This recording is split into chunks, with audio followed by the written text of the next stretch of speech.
Wazo ya moyo wangu yapate kibali mbele zako Bwana. Maneno ya kinywa changu na mawazo ya moyo wangu yapate kibali mbele zako Bwana. Father, we thank you for this moment, even as your servant comes over this afternoon. And like John, we say, Lord, allow us to decrease that you increase in our lives. Lord, we choose to dissolve ourselves in you. For in you, you say, if we abide in you and your word abides in us, then when we pray, Lord, you will hear our prayer. This afternoon, we commit our lives in your hands one more time. Jesus, you spoke to Prophet Jeremiah. You told him to go to the house of the potter and to see what the potter does with the clay. He was shaping everything as he desired it. And that which did not conform to his desire, he made it into a door for gain. And he brought something out of it. Then you say, are we not just like the clay that are in the hands of a potter to you? You are our potter. We are but clay. We so sure know that, Lord, you're not yet through with us. And with all our shortcomings, you're waiting for us to turn to you. Because you are ever willing. You are ever more than willing. Lord, we surrender. We surrender. We are in different stages in this journey. But all of us, we come before you. Be gracious to us. Be merciful, Jesus. We are crying, Lord, that you will give us a personal experience, an encounter with you. Lord, we say yes to you. Use your servant to minister to our lives. May every word that comes forth on the place to land in our hearts. Cause our ears to hear. Cause our hearts, Lord, to receive. Because you are the Lord. We worship you. In Jesus' name, we all pray and believe. Put your hands together. Thank you, praise and worship.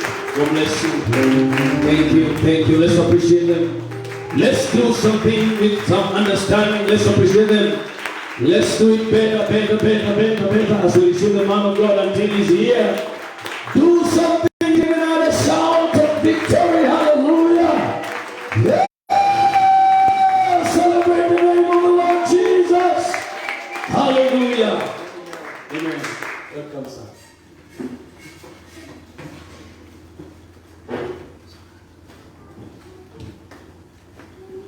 Praise the Lord. Bwana asifiwe. Bwana asifiwe.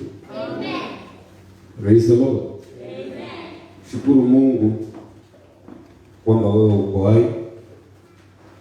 Usikae chini kwanza, kwa sababu kila kuchao tunapata ripoti ya watu ambao ni wapenzi wetu wameondoka, wameenda kuwa na Bwana, wengine wameenda jehanamu, lakini Bwana ametuweka hai kwa sababu kuna kazi bado tutafanya. Bwana Yesu asifiwe. Kwa hivyo ninataka tu, najua umeabudu, imekuwa ni juma la conference, lakini ninataka tu dakika moja, inua mikono yako, mwambie Bwana ni asante kwa sababu ya uhai. Unajua unaweza ukaombea familia yenu, uombee Kenya na usahau kujiombea. Lakini asubuhi ama adhuhuri ya leo, nataka tu inua mikono yako, mwambie Bwana asante kwa sababu ya maisha yako. Mwambie Bwana asante kwa sababu ya maisha yako. Maisha yako Bwana amekuleta, amekuweka ili wewe uwe hai. I cannot hear you. I cannot hear you. Just open your mouth and declare, thank you Lord for my life. I bless your name, King of Kings and Lord of Lords. I thank you for keeping me alive. Thank you for preserving me, Lord.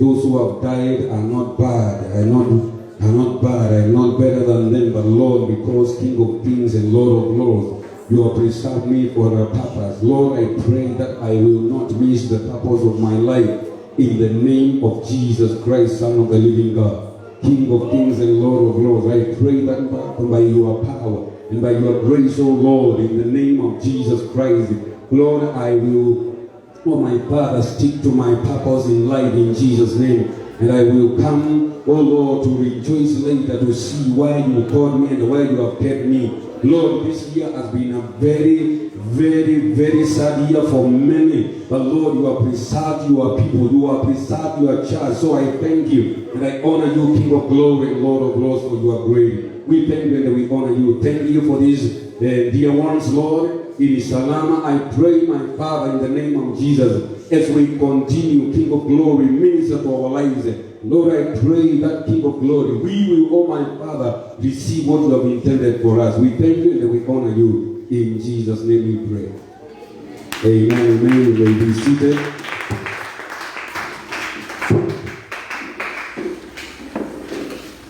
Praise the name of the Lord. Kuna kitu nataka nitafundisha tu kidogo, na Mungu akinijalia nitaendelea nayo ule wakati nitapata nafasi, pengine leo ama kesho, kulingana na ratiba ya askofu wa hapa. Bwana Yesu asifiwe. I came with my nephew Job usimama tu salimia watu. Amen. God bless you. Pokeeni salamu za jamii yangu. Ni nani hapa amiji?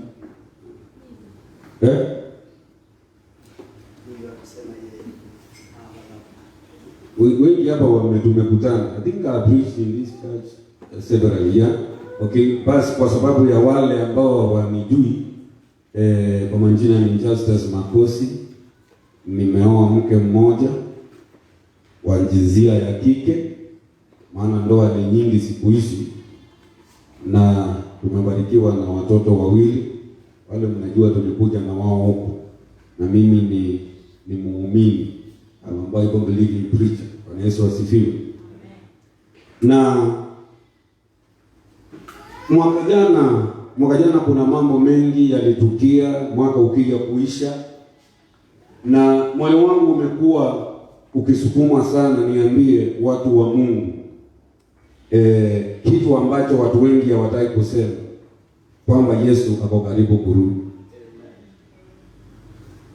Nasikia vile mmenyamaza, maana mnataka kukaa huku mkule avocado na mandizi. Lakini nimesema Yesu ako karibu kuja. Nifikiri utasema amen. Ulikuwa na mpango, hujajenga nyumba, hujaweka hiyo biashara, kuna loni ulichukua ufanye hivi na vile. Lakini ukweli ndio huu, Yesu ako karibu kuja.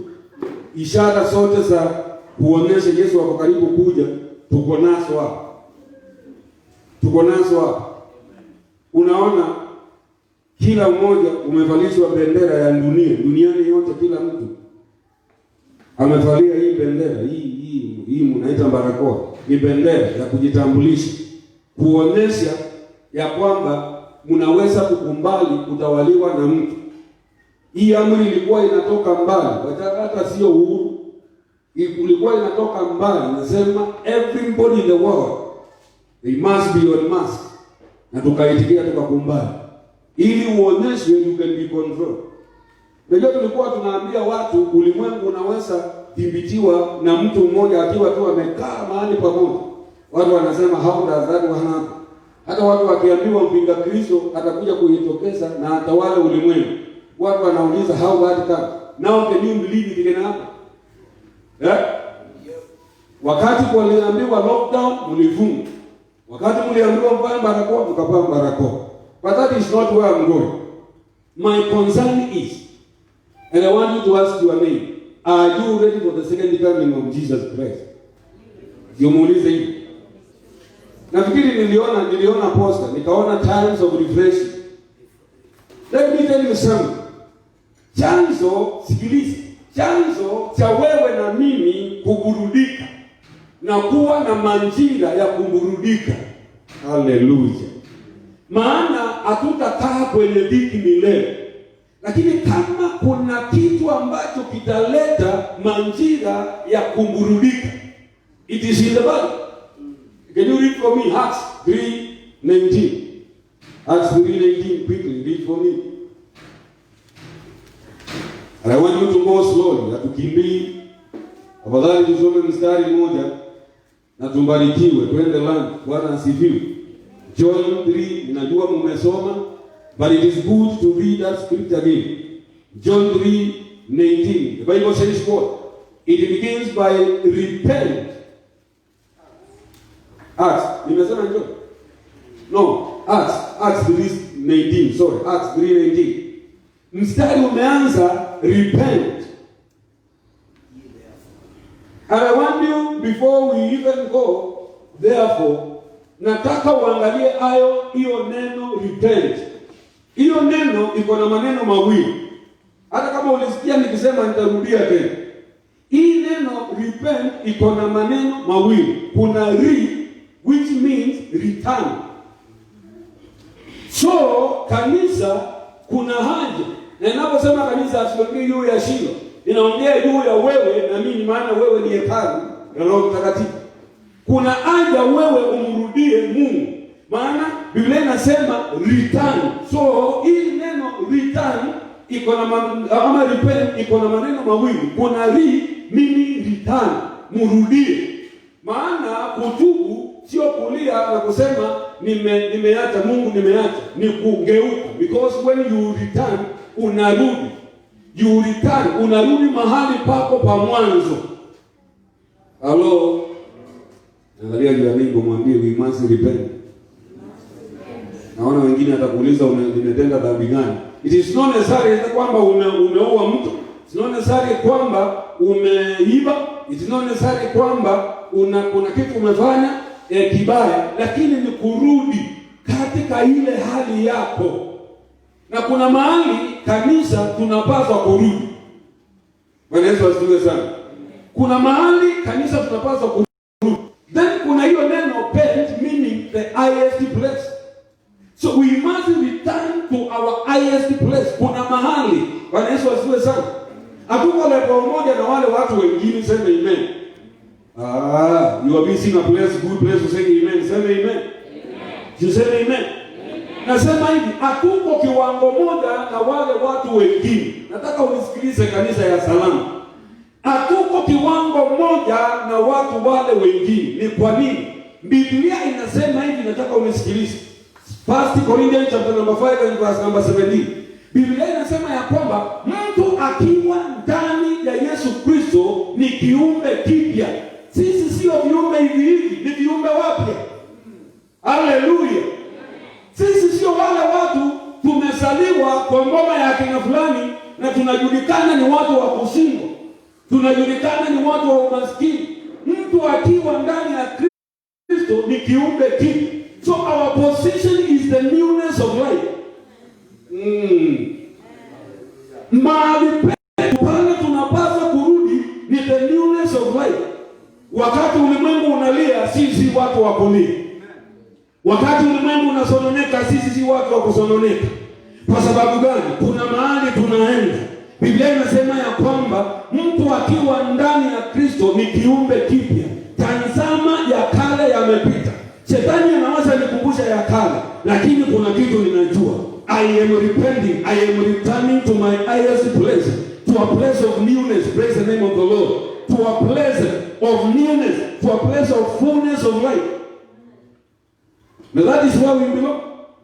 So we're going to say, repent, therefore, and then be converted.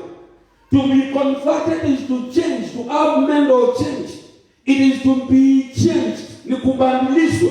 Mtu sikiliza Paulo vile anasema. First Corinthians chapter number 7 and verse number 2. Paulo anauliza maswali, anauliza ni nani tumepokonya? Ni nani tumetendea mabaya? Hebu nisomee mstari. First Corinthians, is it first or second? Angalia kama chapter number 7 and verse number 2. No, second Corinthians. Paulo anauliza maswali hapo. Na huyu Paulo ndiye yule tu Paulo alikuwa ameshika nguo za Stefano akiuawa. Hebu sikia anauliza nini? Hebu soma. Make room in your house.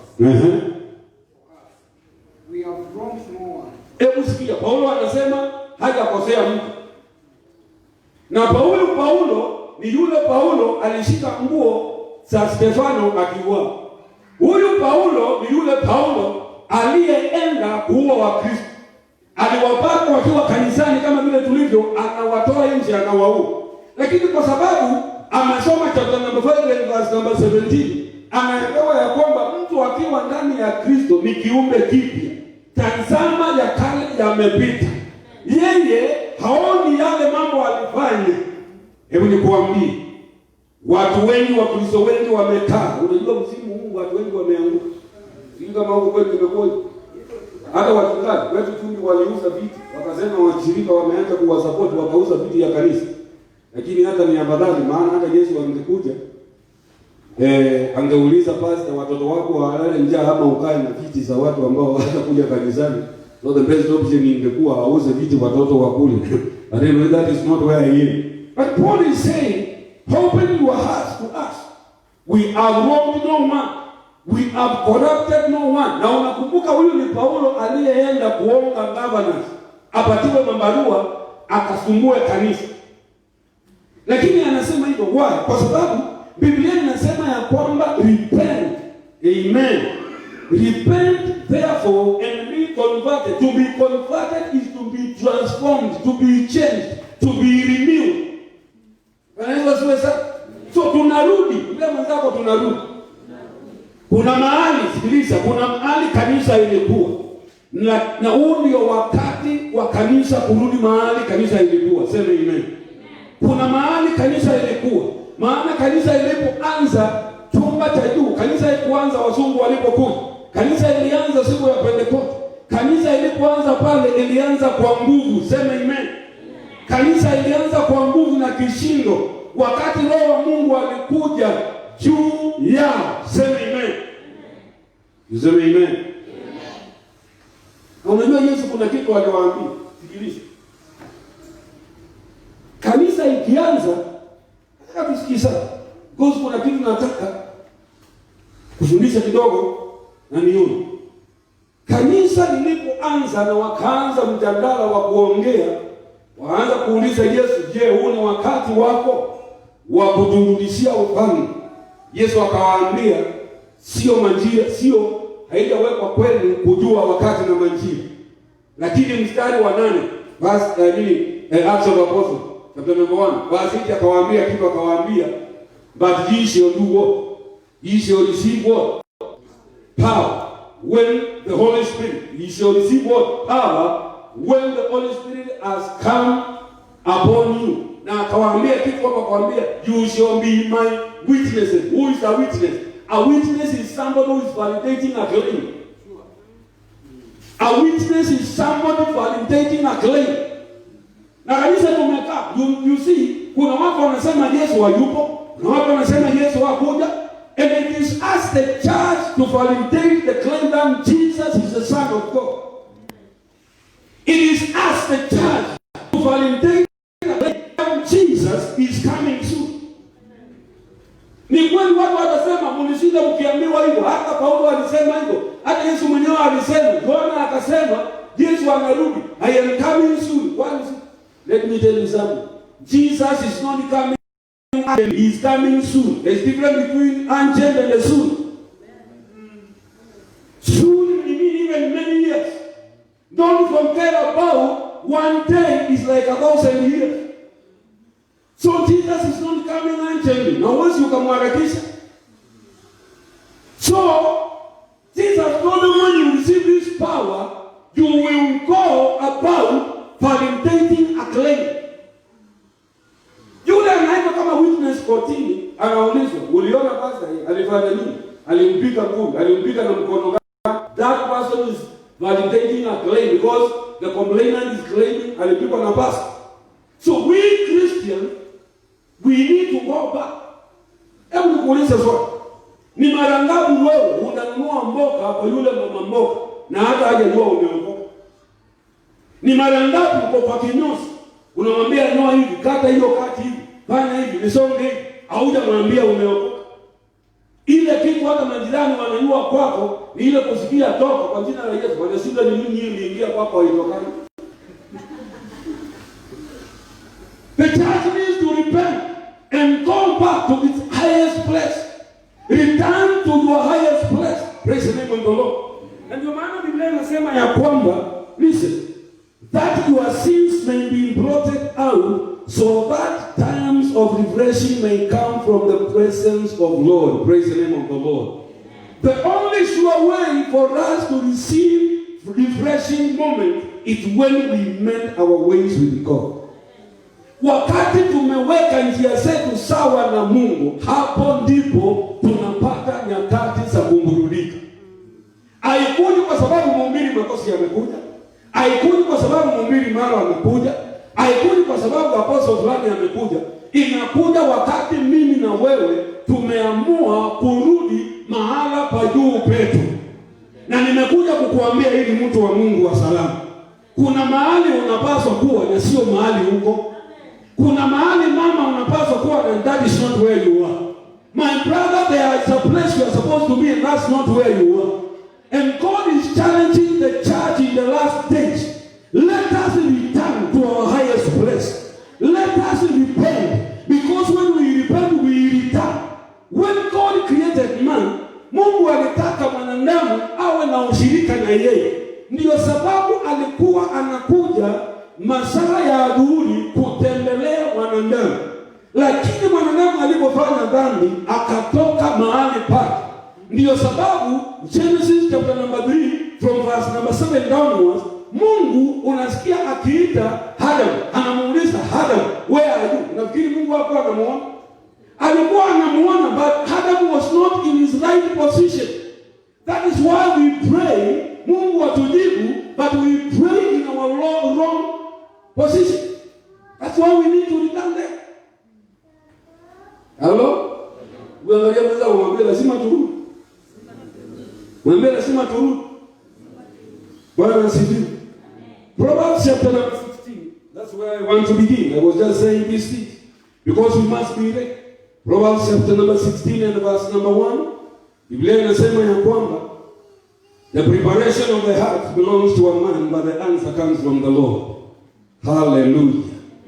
Ambia mwenzako ni wakati wa kujiandaa. Ambia mwenzako ni wakati wa kujiandaa.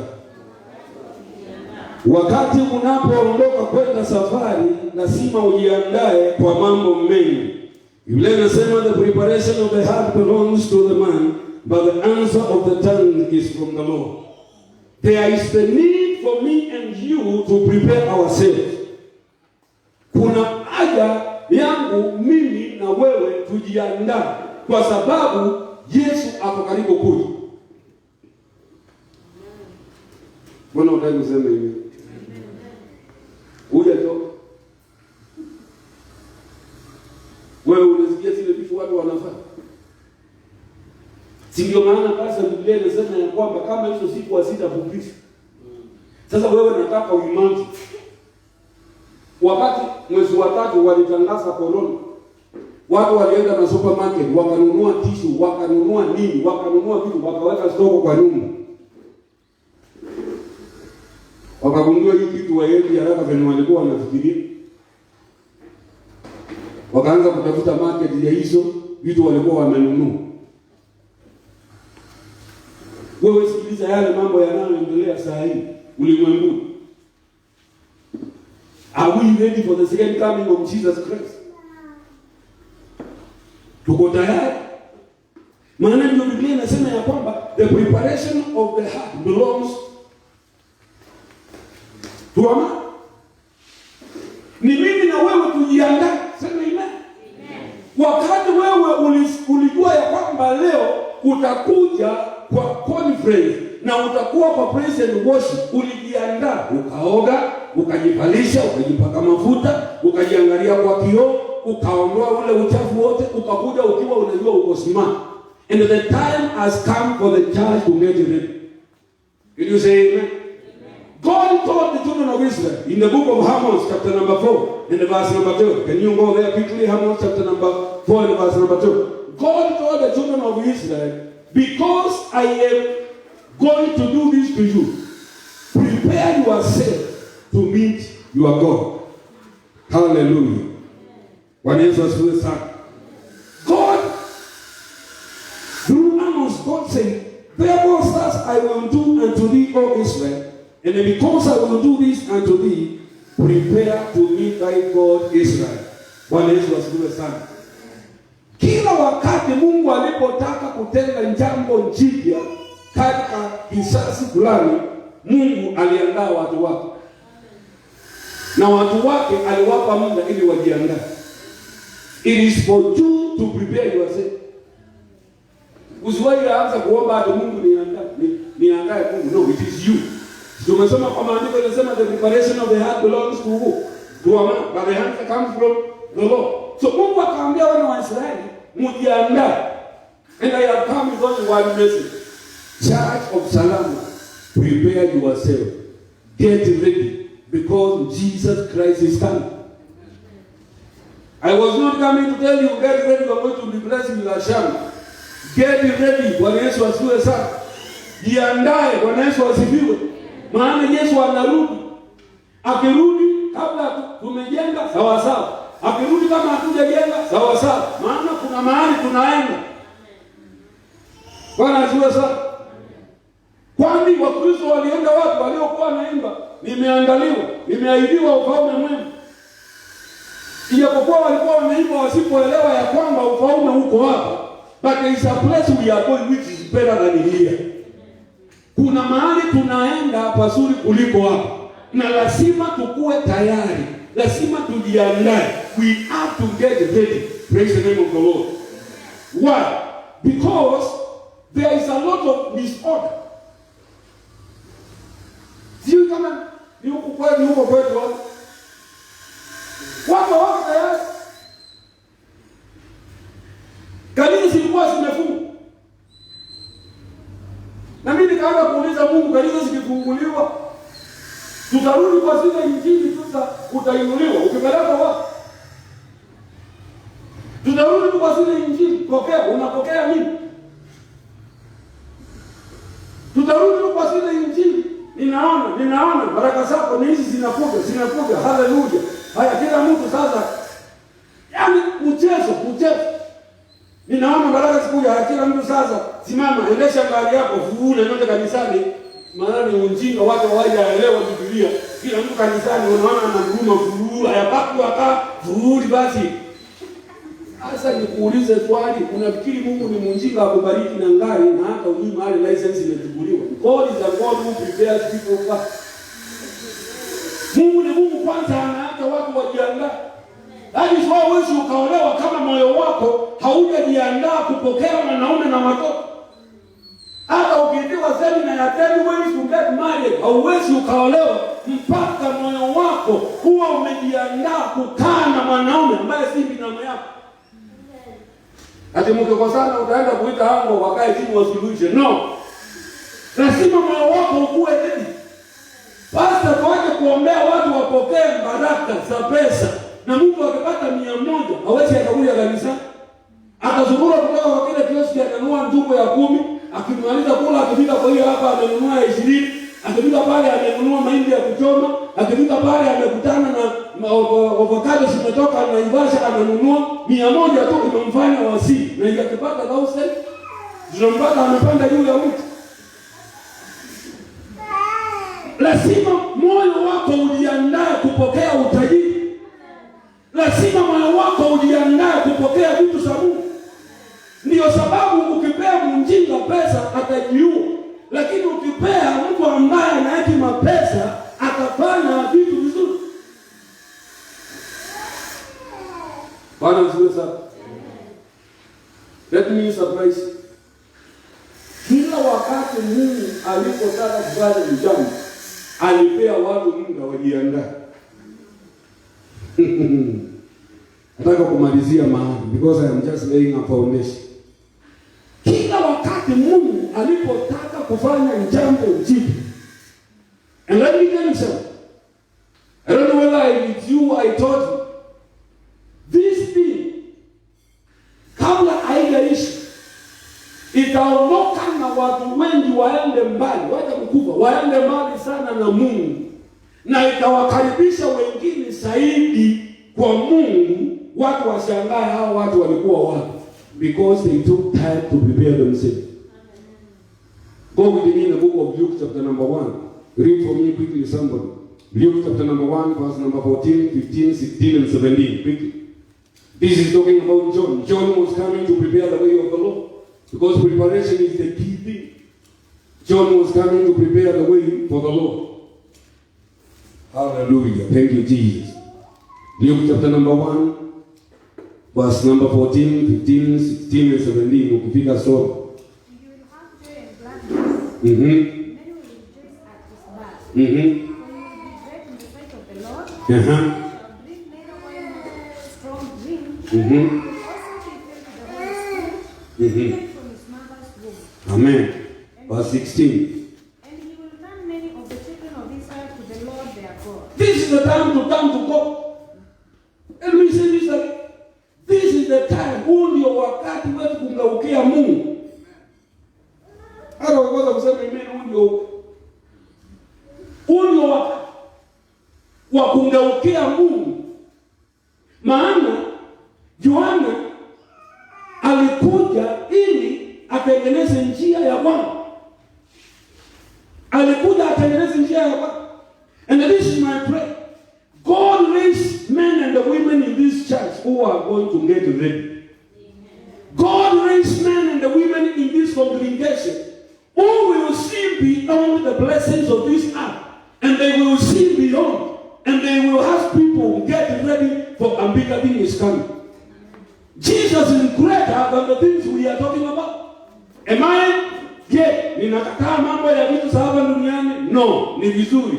Ninaomba wote mkuwe na ngari. Yangu ikikwama unibebe. Lakini ngari itakupeleka mbinguni. Hebu nikuulize, wewe saa hii ukibarikiwa na ngari, kama ukuji kwa ibada na unani baiskeli tu, hata sio pikipiki, utaonekana kwa ibada. And we are asking ourselves, kwa nini Mungu abariki watu? Because we are not rich and all things.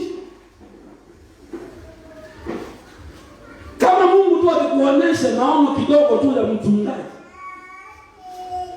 amekosana mahali tu na mtoto wake, na Mungu anakufunulia hata maneno yenye pasa aliambia mtoto wake, unaanza kuita wamama watatu.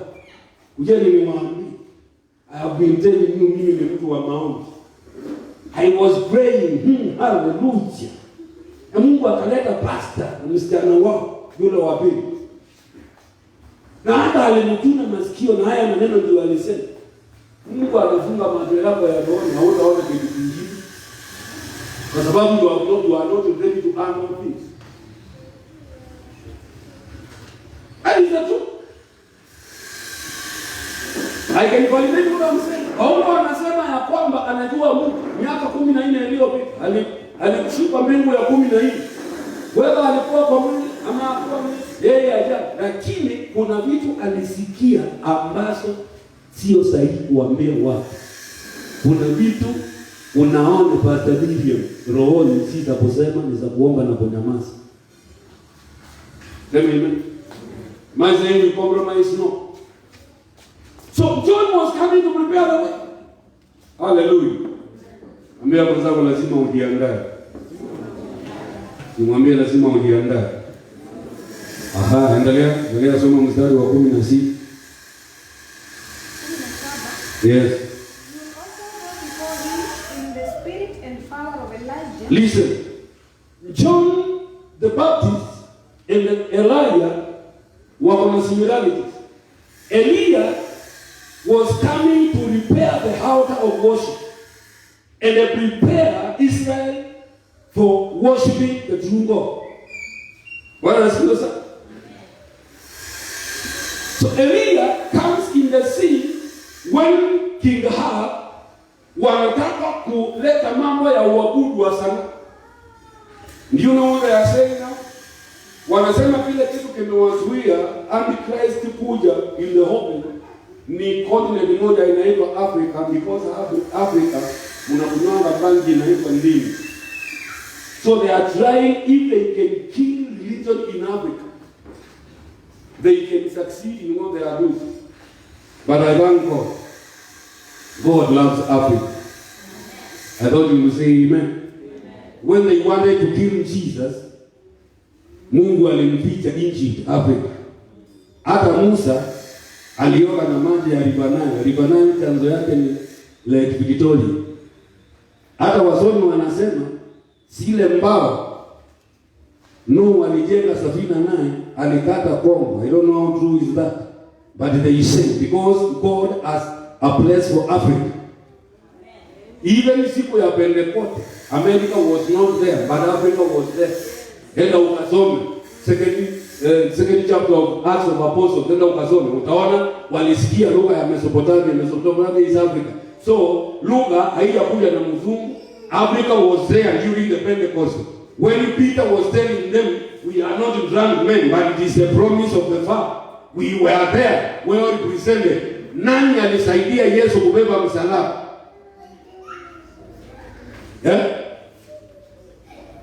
Wani mzuri Biblia basi, nani alisaidia? Ile jamaa wa Ethiopia. Hapa tu Ethiopia. So God loves Africa. Ndio sababu hata wakitengeneza nini, itakuja na ituache kwa sababu Mungu anajali Africa. But that is why we need to understand.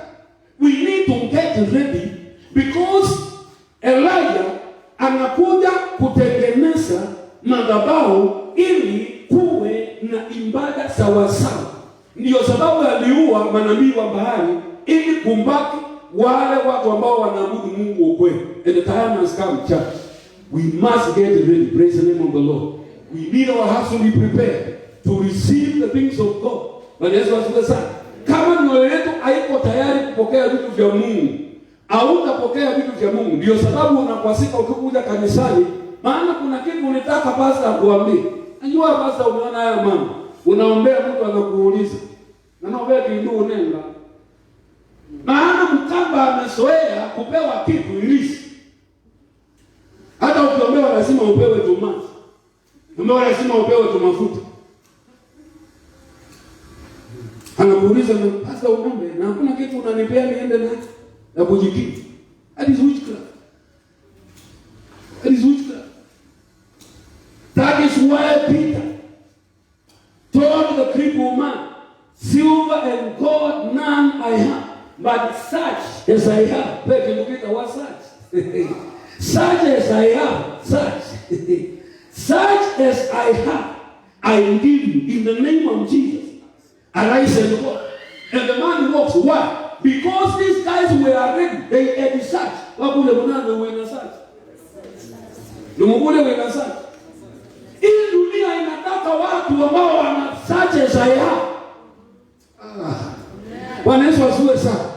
Hii dunia inataka, mahali ulimwengu umefika sasa, haihitaji watu wa maneno mengi. Familia asihitaji watu wako na maneno mengi. Sinahitaji msichana ambaye Kiingereza hajui sana lakini ako na search. Sinahitaji mama hata kuolewa kwake walikuwa wanakataa olewe hiyo boma, lakini ndani yake kuna search as I have. Inahitaji muumini ambaye ana biolojia nyingi sana lakini ndani yake kuna search as I have. I give you in Jesus name. Hallelujah. Where we are now, the worship of the devil is so open. It is not a secret anymore. It needs young girls in school. It needs young men in school who are carrying such as I have because they are ready for the occasion. That's why I'm telling you,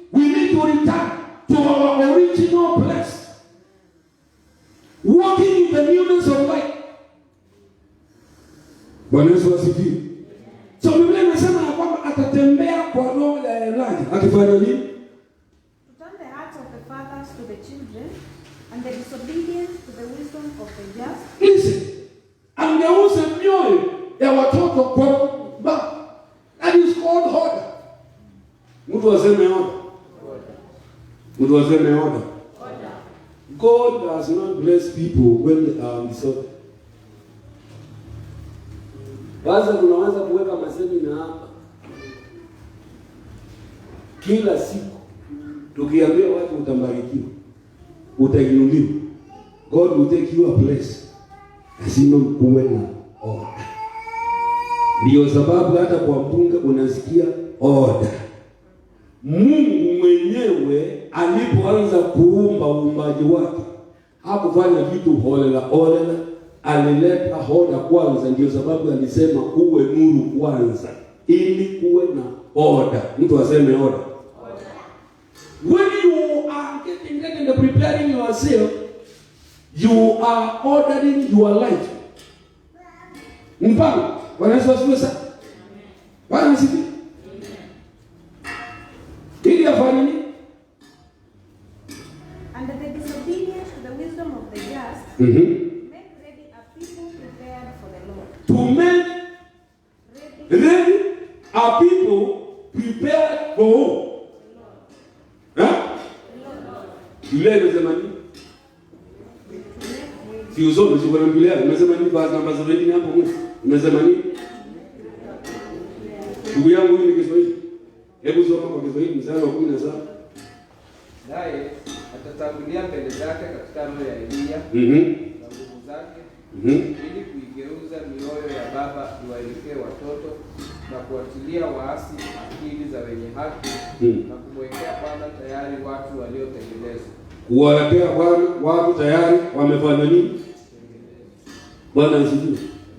Na ile ni sana. The anointing of Elijah was not the anointing of prosperity. I will repeat that. The anointing of Elijah was not the anointing of prosperity.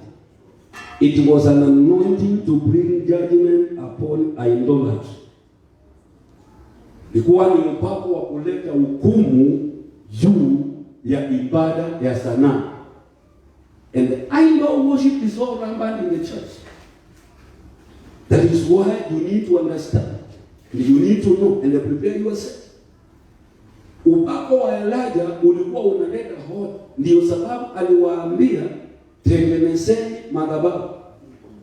Na walipotengeneza madhabahu akawaambia endeni ukachote maji. Akawaambia wamwage maji kwa madhabahu. Na remember huo wakati ulikuwa na kiangazi. Hawako wanaenda kuchota ya mfereji hapo.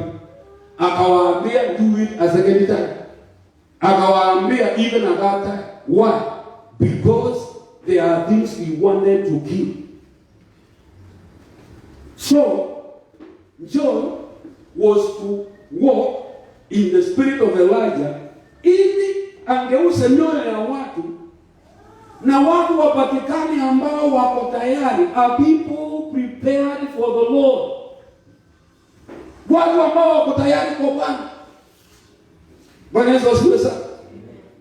Hebu uliza mwenzako uko tayari? Muulize tena uko tayari? Are you preparing yourself? Unafanya nini? Let me ask you a question. We are so much kwa mambo ya unaombea hii, unaombea ile ni vizuri kufanya hivi. But many times tunasahau ya kwamba we need to pray for ourselves. We need to get tired for ourselves, kupata nafasi ya kuangalia mioyo yetu. Bwana Yesu asifiwe sana. Bwana Yesu asifiwe sana. Ni kwa nini Yesu alisema hivi? Ufalme wa mbingu utafanana na wanawali 10. 5 werevu na 5 wa chini. Kitu cha kwanza nataka uone hao wanawali 10 according to the standards of men they get qualified.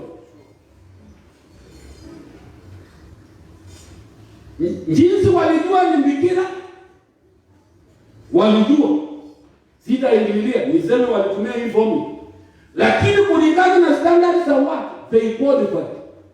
Let me shock you.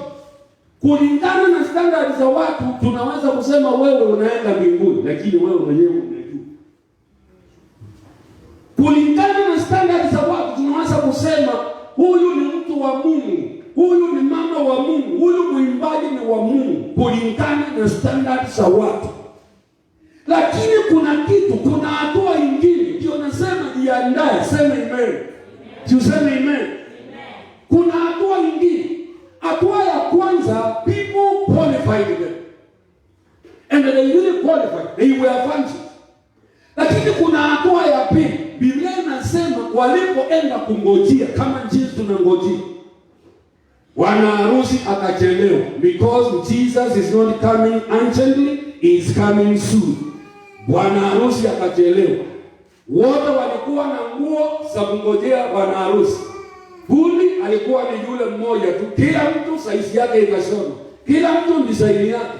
Ndio sababu tukiangalia design zetu siko sawa na macho ya watu wa dunia wanatuona tuko sawa. Lakini ikafika wakati bwana harusi akachelewa, na Biblia inasema ya kwamba wote, maana usingizi unakuja kwa wote, wakalala na wakasinzia. Ambia jirani yao kuna wakati unafikanga unachoka.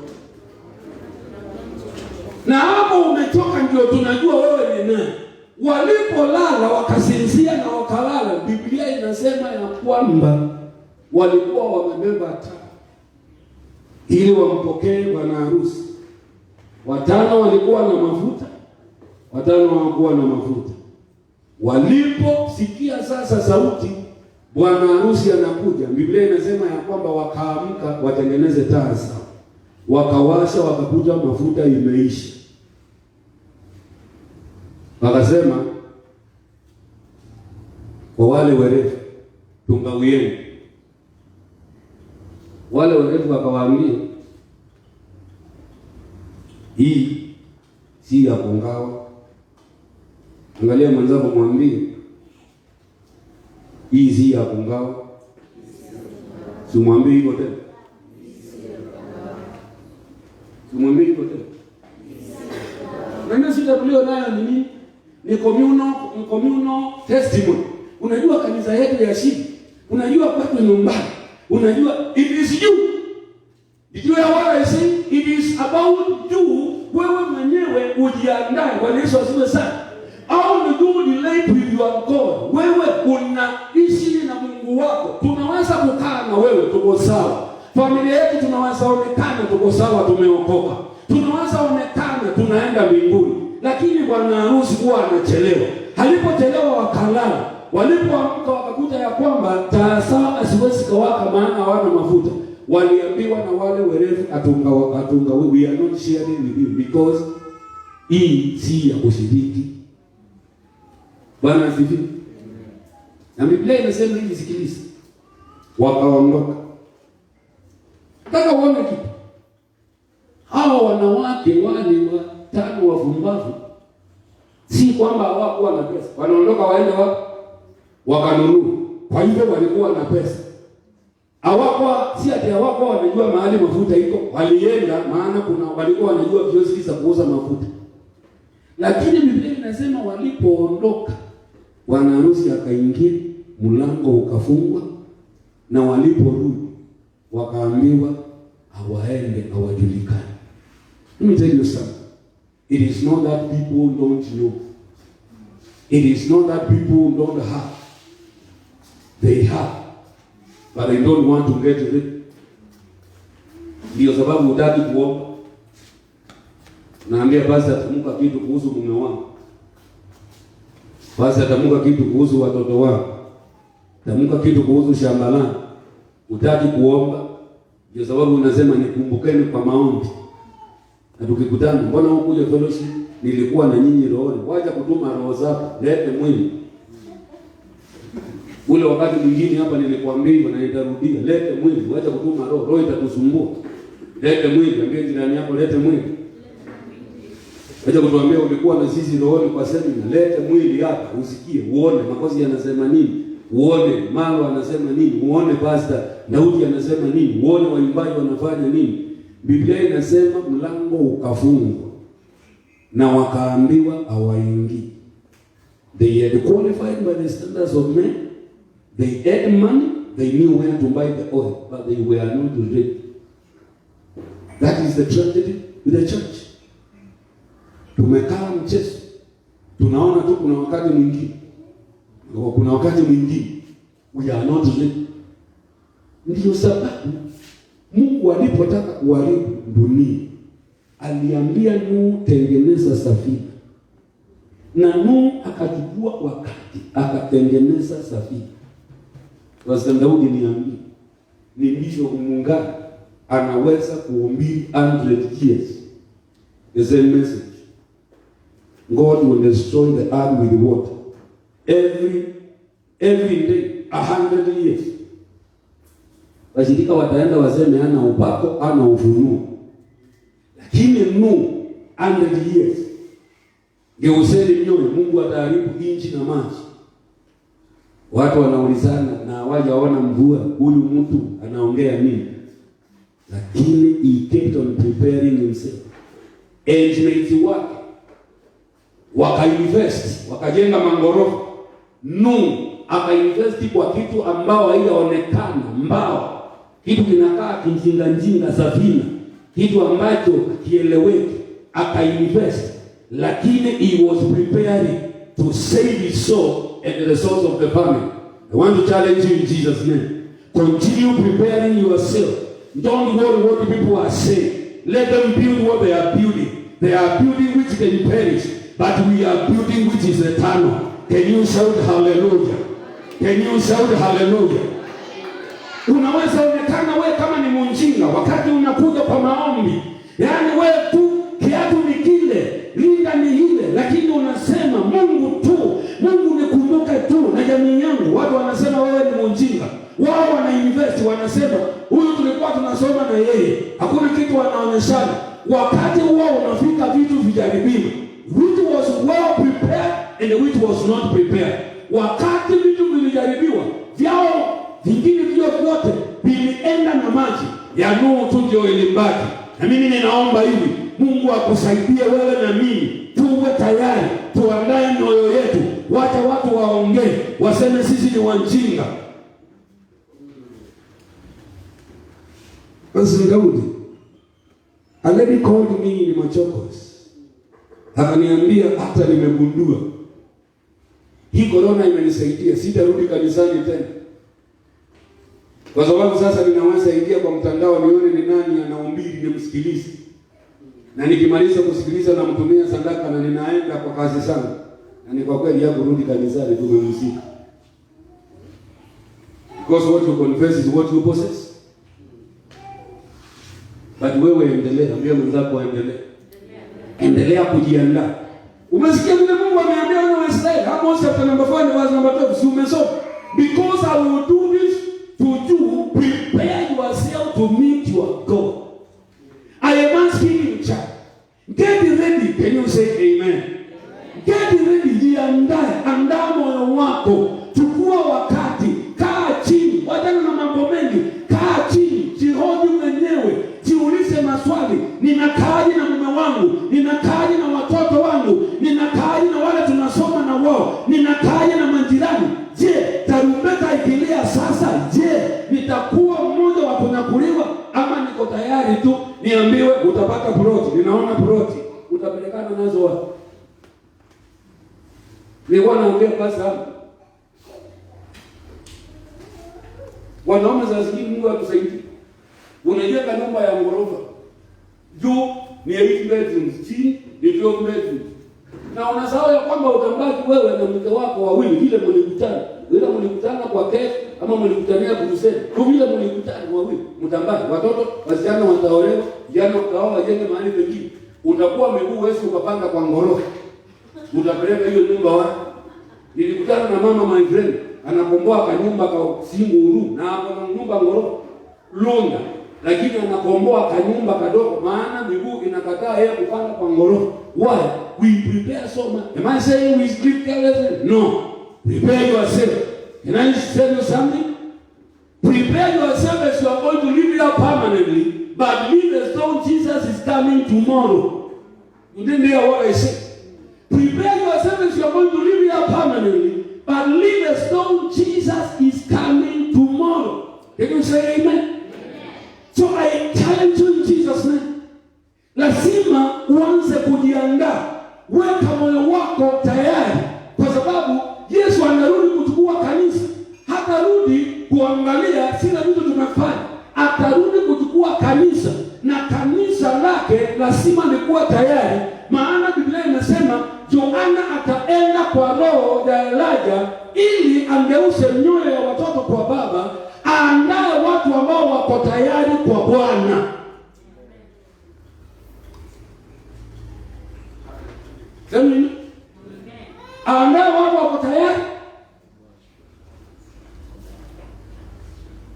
Listen, do you know that God gave us an opportunity during the corona period so that we may fortify our personal altars and the family altars, and we kept on complaining, kanisa imefungwa, sijui nini, kanisa inaonewa. Kuna mtu anaonea kanisa, sikuko na macho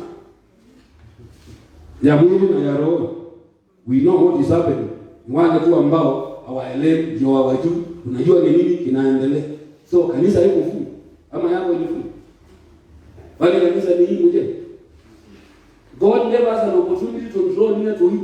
Lakini kwa sababu we are not ready, tukaanza maybe kanisa kumefanyika. No. Let me tell you something. God wanted to give us a time to be alone and to be with our families. We pray together, we minister to our families, and then God ministers to us. Praise the name of the Lord. Kwa hivyo, ndugu yangu, dada yangu, Mungu akusaidie moyo wako uwe tayari.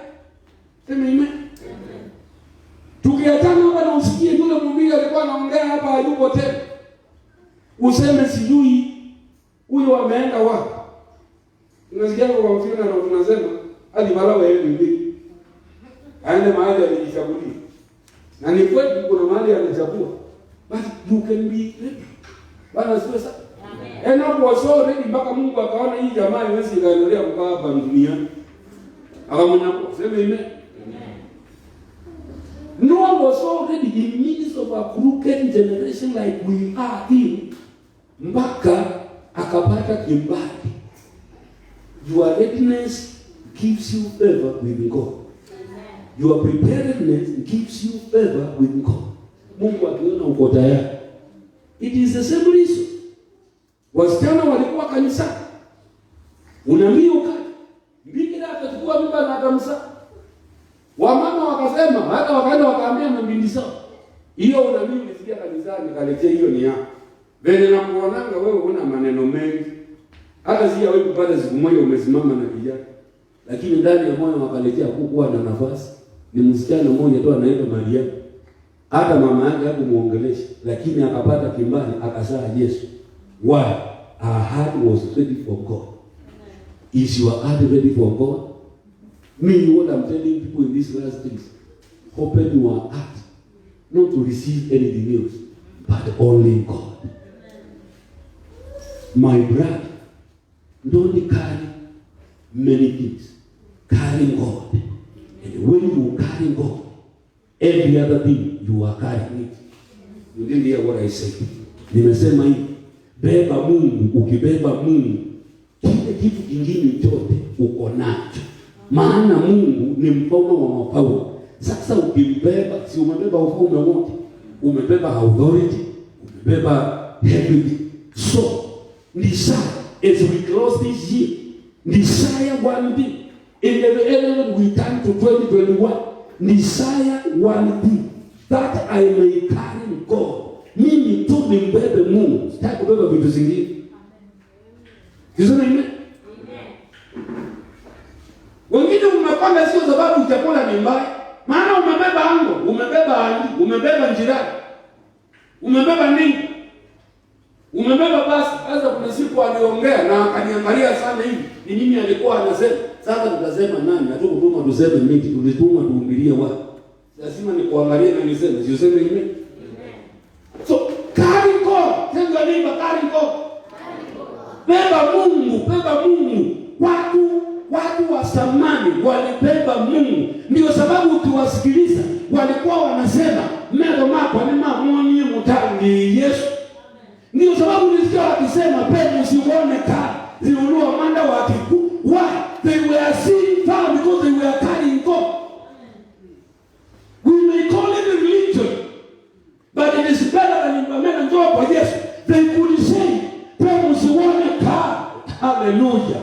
Ziulua manda wa kiku. Na wakaambiwa sehemu pala. Hallelujah. Hao watu walibeba Mungu. Lakini kanisa ya siku hizi ni samba mapanga.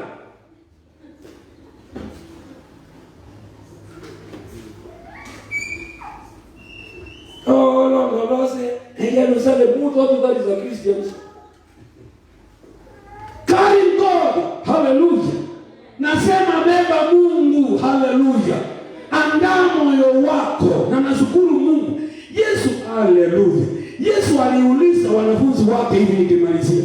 Akawauliza, ikiwa nyinyi mkiwa waovu vile mlivyo, kama watoto wenu wakiwaitisha mkate, mnawapa mkate, wakiitisha nyama, mnawapa nyama. Yeye Baba, how much more will the Father give to those who has the Holy Spirit? Meaning, nikitaka Mungu, there is much more. Ndio maana anasema, draw near to me and I will draw near to you. Nikimsongea Mungu, naye ananisongea. How much more? Leo nimemtamani Mungu, na hata nikimpata kesho itakuwa how much more? Oh my God, how much more? If there is a season the church needs God, it is now. It is now. What is happening right now? Nini kwanza wewe angalia. Watoto si wetu wako nyumbani. Siongee. Kwani mezidi? Watoto wako nyumbani.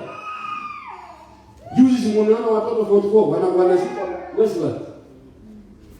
Wakikunywa bangi na vitu zingine. Siona watoto wa watu. Ni kama jua enda maisha. Si kama hivi. Wakifanya vitu. Kwa nini? Maana hawako shule. Watu wanakufa, wamefutwa kazi. Halafu heartless people wanakuja wanawaambia India will address your issues. It is going to spend 14 billion. Na wewe unataka shilingi 100 utoe sanda. That is why I'm saying we better carry God and tuachane na upuzi ya watu. We better carry God. Weka moyo wako tayari kumbeba Mungu. Return to your place.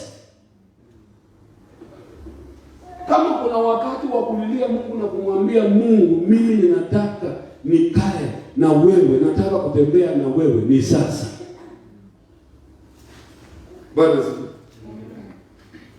But you remember very simple scriptures. In Hosea chapter number 6. Verse 1, 2 and 3. Hosea, I remember the first time I came here, I read that scripture. Mungu aliambia, Hosea anaambia watu, come let us return to God. Njooni tumurudie nani? Mungu. Unajua kuna watu walienda mbele yetu pastor.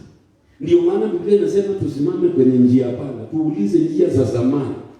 Maana kuna njia wamama walipitia. Biblia inasema come let us return to the Lord.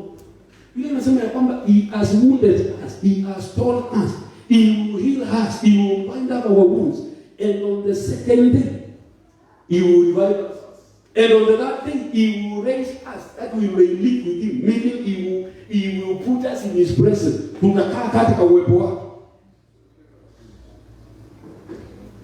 And the verse number 3 says, let us know. Tumujue. Na Yesu akaomba maombi ya mwisho. Maombi ya mwisho, sikiliza kanisa. And this pains me. Maombi ya mwisho ya Yesu akiondoka duniani, hakusema kanisa wapatiwe mangari. Hakusema kanisa wapatiwe mashamba. Hakusema kanisa wapatiwe suti na nguo. Ni nzuri nguo nguo ni nzuri, gari ni nzuri, nyumba ni nzuri. Yesu akiomba maombi ya mwisho, John chapter number 17 and verse number 3. Yesu aliomba akaambia Mungu, and now this is eternal life, that they may know you, the only true God, and then Jesus Christ whom you sent. Ombi ya Yesu ilikuwa that we may know God. Hosea saying, let us know God when we pursue. Na Mungu atakuja, atanyesha kama mvua ya vuli kwetu. Kwa sababu gani? Kwa sababu mioyo yetu iko tayari. Why does the Bible say, prepare? Is it prepare the open up the fallow grounds? Prepare. Hosea chapter number 10. Can we read? Yeah. Prepare your hearts. Break forth the fallow ground. Why? Kwa sababu hauwezi ukaenda kupanda pale msituni.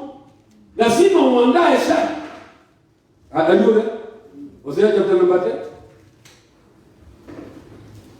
Did you see verse number 2?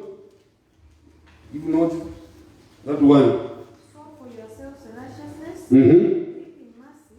Mm-hmm. Break up your fallow ground. Break up your fallow ground. Naomba ukimaliza ndugu tusomee kwa Kiswahili. For it is time to seek the Lord. It is what?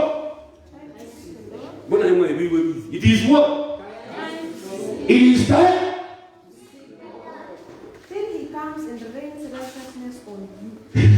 Hebu tusomee kwa Kiswahili. Jipandieni katika haki, Mhm. Ndeni kwa fadhili. Mhm. Uchimbueni udongo wa mashamba yenu. Uchimbueni udongo wa mashamba yenu. Maana yake uwezi ukaenda kupanda kwenye mistongoma, lazima uchimbue udongo. Prepare your heart. Kwa maana wakati umewadia Yeah. wa kumtafuta Bwana, hata atakapokuja na kuonyeshea haki. Sikiliza. And I know Pastor Daudi will say this in this church. When Jesus knew it is time to go home, he prayed more than any other time. I don't know whether you got what I said. When Jesus knew it is time to go home, he prayed more than any other time. That is why he prayed until his sweat turned into blood. Now, because the church, it is time to go home. It is time to get lost seeking the Lord. Preparing ourselves. Stand on my feet.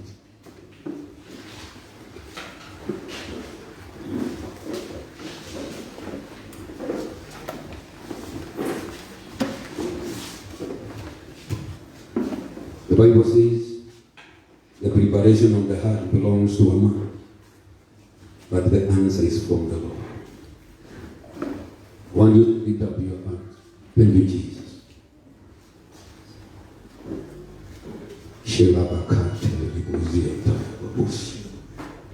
Just want you to lift up your hands. I say to lift up your hands. Open your mouth. Hallelujah.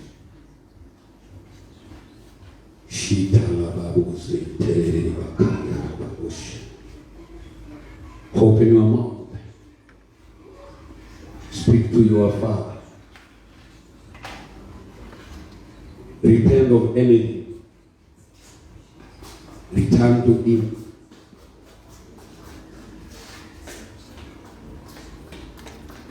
Do you pray the way you are supposed to pray? Do you witness the way you are supposed to witness? Do you help the way you are supposed to help? Do you love the way you are supposed to love? Open your mouth. Begin to talk to your Father in Jesus' name. Hallelujah.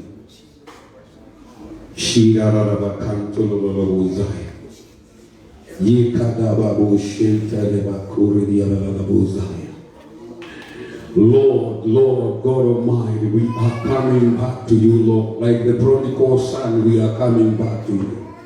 Like the prodigal son, Jesus Christ, we are coming back to you. Come on. Open your mouth, speak to your Father. Don't keep quiet. Usinyamaze. Speak to your Father in the name of Jesus. Lord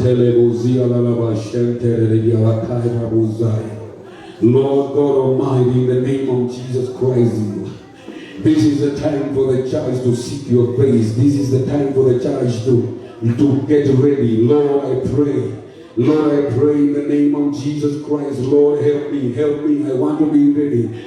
Holy Spirit of the living God. How, Lord, this is my cry. This is my cry, Lord. Hiki ndicho kilio cha moyo wangu. Nikuwe tayari. Nikuwe tayari nikakubebe. Nikuwe tayari kubeba upako wako. Nikuwe tayari kukubeba ewe Mungu. Ana wewe ni Mungu. Ramashantala babuzaya. Koriantaya babuzaya. Open your mouth and talk to God. Don't keep quiet. I cannot hear you. Open your mouth in the name of Jesus Christ. We are opening our hearts. We are opening our hearts. Because we want to sow ourselves to righteousness in the name of Jesus. We want to sow ourselves in righteousness in the name of Jesus Christ. Father, in the name of Jesus Christ, you are a righteous God. You are a righteous God. You say in your word, the preparation of the heart belongs to a man. But the answer comes from the Lord. How I pray in the name of Jesus. We are getting ready, oh my Father, for an encounter with you. We are getting ready for an encounter with you. We are getting ready for an encounter with you, Lord. We are getting ready for an encounter with you. In the name of Jesus Christ, Son of the living God, we are getting ready for an encounter with you. In the name of Jesus Christ, Son of the living God, we are getting ready for an encounter with you, oh God. In the name of Jesus Christ, Mungu usiye milele, ninaomba katika jina la Yesu, kanisa lisisame kwenye vilindi vya kuwa kuchanganyikiwa, bali Baba, tutakuwa tayari kukupokea.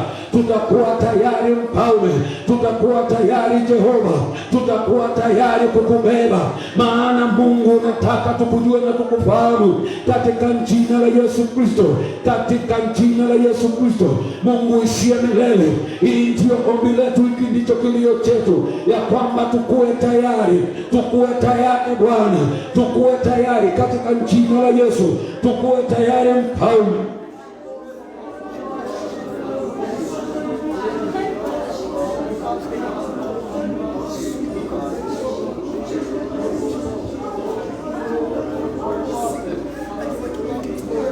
Oh, shakarana tabule dirabuza. Rimashala bababuza. Come on, pray, don't keep quiet, pray.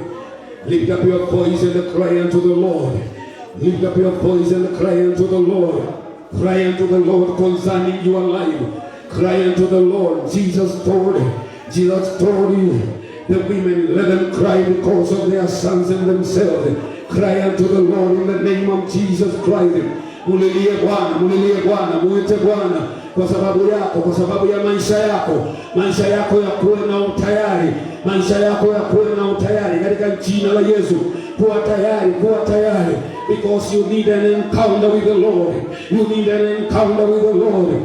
In the name of Jesus, when Paul had an encounter with the Lord, you hear his testimony. He says, open your hearts and receive us, for we have not robbed anyone, we have not corrupted anyone, because he was a new creation. He was in another dimension, because he had an encounter with the Lord. How I pray in the name of Jesus, in the last days of this year, you will have a personal encounter with Jesus. I am not talking about salvation. I know you are born again, I know you are saved, but we need a personal encounter with Jesus Christ, as it were in the time of Saul, when he had an encounter with Jesus. His life was transformed, his life was changed forever. In the name of Jesus Christ, how I pray the sinners in this church, I pray the ushers in this church, I pray the leaders in this church, I pray the Sunday school children in this church will have an encounter with God. In the name of Jesus, may this church have an encounter with God. May this church have an encounter with God. Let there be no one who will be left behind, but let there be an encounter in each one's life in Jesus' name. Oh, la kabalante la boza, yempora katala la bozia. Zentelelelelebosai. Rimakayanta yalababosai. Shantelebozirabakayanta. Ramborakatalabababosia. Rimahantelelelebosia. Rikayanta labababosai. Shiramahantelelebakai. You told Moses, you were about to meet them, and you told Moses to tell the children of Israel to wash their garments. Lord, we are washing our garments. We are washing our garments. We are washing our garments in the blood of Jesus. We are washing our garments in the blood of Jesus. We are washing our garments in the blood of Jesus. Oh, Shakalalababo, Lintalababo Zaya, Kurababo Shintelelebazia, Yikarantalababo Zaya. Ndarabozaya, Kurabayentalababaza, Zinrebokayentayalabazaya. In the name of Jesus Christ, Son of the living God.